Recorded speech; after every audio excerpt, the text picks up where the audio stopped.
I just wanted to make a quick video. I'm not a big 2A guy, but 2A content for the YouTube family on constitutional law, and the most recent trial is ghost guns. And so, how do you cut past a lot of like the memes and stuff on social media and try and understand like, well, are they, they're trying to seize our guns? That's not what constitutional law says. And so, what is this all about? And so, you know, I believe like most people understand a ghost gun to be something where people go around, they can buy uppers, whatever, receivers, grips, cocking mechanisms, all these parts, and they can basically put together a gun that was never produced by a permitted or licensed gun manufacturer. There's no record of this thing ever existing, and it's something that's easy to do. And so that's basically what a ghost gun is. And I think the sort of backdrop is there's some evidence that these types of firearms, relative to other firearms, are involved in more crimes than others. And so into sort of, is this a test for the Second Amendment? Is this a test for the Second Amendment, or is this something else? And this is one of those things where it's probably a little bit like that, right? And that's sort of hard for some people to understand. And so, if you are, let's say you're you don't believe in guns, you believe in tighter regulation, what you would say is that, look, in the Constitution, we have the right to bear arms, and as time has gone on, we've constantly applied new descriptions and definitions to this. You can look at things like who's allowed to own what type of weapons. You can look at contexts, and you can also look at the reason and ways that firearm ownership is allowed. Like, what are the rules for it? And if you look at it this way, you can see that, you need special permits for different types of firearms, so they're not all equal. There's some sort of danger context or something about a weapon. You can look at different places, right? It's not unequivocal. You can't walk into, like, if you walk into most churches with a firearm or something like that, or a school, you're going to get in a ton of trouble.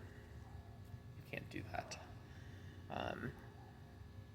And it's not, even in your own private home, right? This is how deep this goes, is if, like Child Protective Services walks into your home, and let's just say you have an AK-47 and an RPG sitting on your kitchen table, you're going to get in quite a bit of trouble. You can't do that. If you've got kids in the house, stuff like that, you're going to get in trouble, right? So there's always contexts about this right to bear arms. So this is where that sort of test criteria, constitutional law, comes in. Because if you're the Supreme Court, typically, like, more or less the response has been that,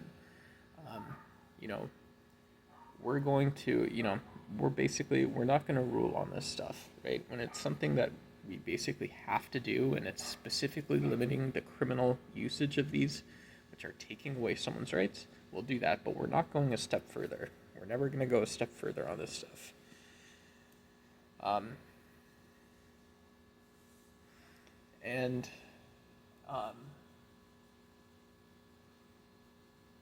And so when you're asking how the Second Amendment applies and how regulations and stuff applies, one side will say, the anti-2A side will say that, well, when you look at context, when you look at all the different scenarios and rules and social understandings of what these things are, when you look at physical evidence and why people believe that, is this talking about witchcraft, or is this talking about something more reasonable? They'll say, well, there's no way to work around the fact that new regulations have always applied to the things themselves, right? The things themselves and what people can ever possibly do with them. So we've always been regulating guns. There's nothing new here.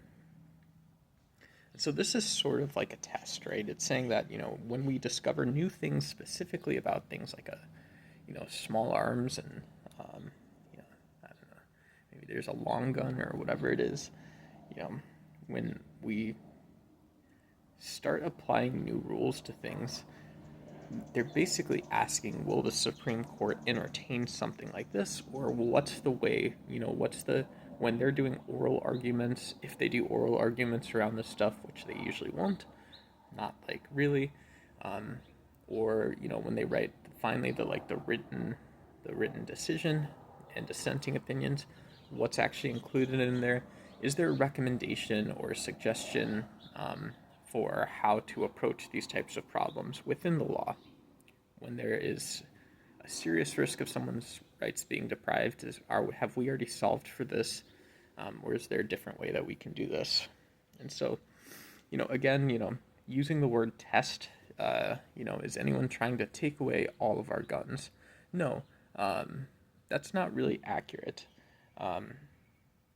What people are usually concerned about is taking away the Supreme Court. Some people will always say it's not even reinterpreting. It's leveraging this aspect of the Supreme Court, right? Know what room you're in. But it's this sort of idea that we've never regulated into a firearm. We've always regulated the behavioral patterns, and that's really sort of it.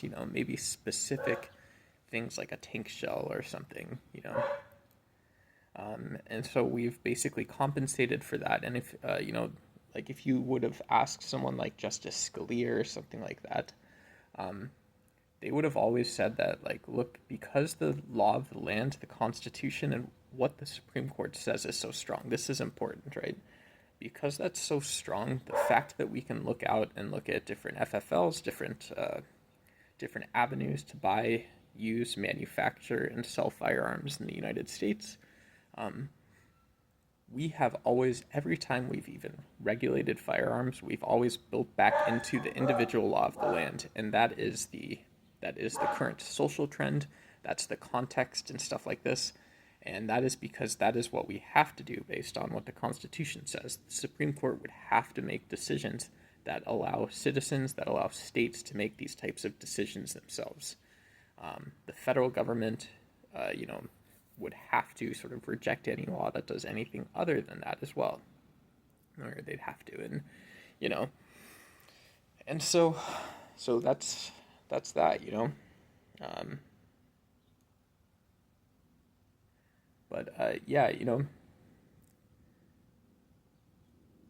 I don't know, it's one of those things where some people say, well, the idea itself is so common sense, and you've got no other common sense ideas about it, right? That's what I would say. My values is, if you want to be inconsistent and you want to go scream on social media, they're trying to take our guns, trying to take away my receivers, Well, it's not like a CDL, right? That's one of the big things on it. It's not like a CDL.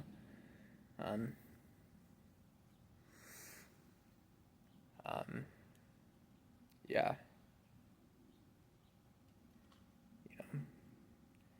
And so I think, if you put parity on the actual law of the land, the thing itself, and what's like the fundamental value or choice people make around this kind of stuff, you can then understand why this is like a test in the Supreme Court versus, I don't know how many people would say this is like this is an existential challenge to the Second Amendment. They're not trying to sneak it by you or something like that. It's sort of a test to see what's going to be included in oral arguments.